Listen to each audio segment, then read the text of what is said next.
Dans cette vidéo, nous verrons les différents types de scans disponibles avec la station totale de scan SX12.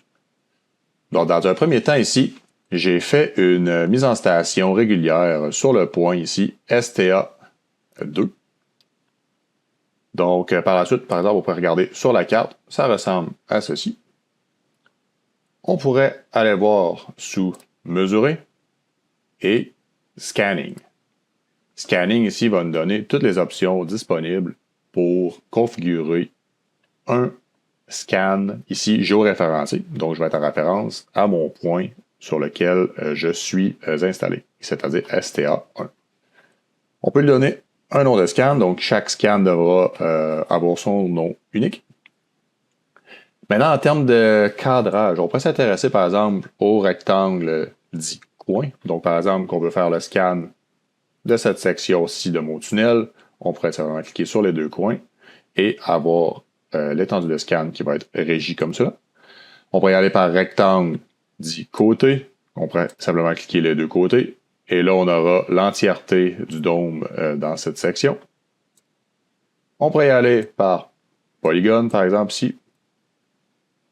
Donc, si on clique les coins de mon polygone, j'ai maintenant le polygone qui a été créé. On pourrait y aller par bande horizontale. Donc, on clique, ça nous crée une bande. Le dôme complet qui va faire un 360 autour de la station. Et finalement, le demi-dôme qui va représenter 180 sur la face de laquelle la station fait face. Donc, si dans mon cas, par exemple, je vais y aller avec un dôme complet, par la suite, on peut regarder l'espacement de notre scan.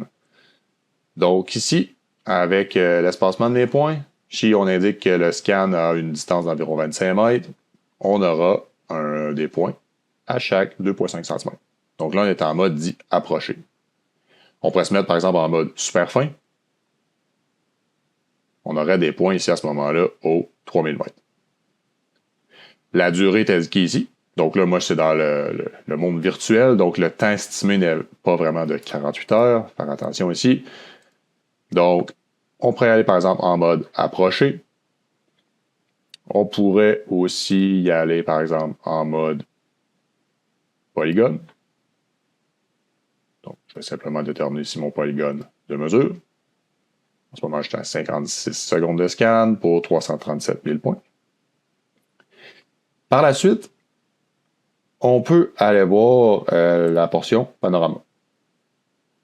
Panorama va finalement régir ici la prise de photos au sein de ces scans. Donc, généralement, des scans avec une moins grande... des photos plutôt avec une moins grande résolution. On va le faire avec l'appareil photo de vue d'ensemble. Si on veut une meilleure résolution, on va prendre ici la photo télé. Donc, on voit ici 1110 photos au lieu de, par exemple, 2 photos. Puis finalement, lorsqu'on est prêt, on peut faire commencer. Et si on sélectionne le bouton de progression visuelle, on verra l'étendue de mon scan.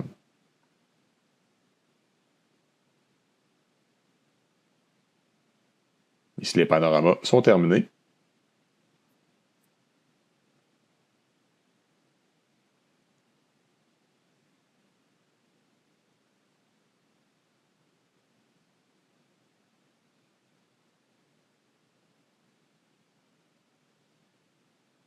Maintenant, le scan est terminé. Et on peut aller s'intéresser à sa vue en 3D sur la vue de carte. Donc, par exemple, ici, on prend la petite main, on se déplace avec l'orbite et on voit bien le mur de mon tunnel. Comme cela. On peut également, par exemple, retourner en vue de caméra. Et se retourner comme cela et voir le scan dans la vue de la caméra. Si on veut, par exemple, répéter un scan, on a un bouton, on pourrait aller faire ici, mesurer. Aller sous Scanning. Si on sélectionne l'option panoramique, ici, c'est là pour la prise de photo seulement. Donc, on va faire ici, par exemple, une photo bulle. Sous Scanning, pour répéter un scan, on utiliserait l'option ici, charger, qui va recharger les mêmes paramètres que le scan précédent.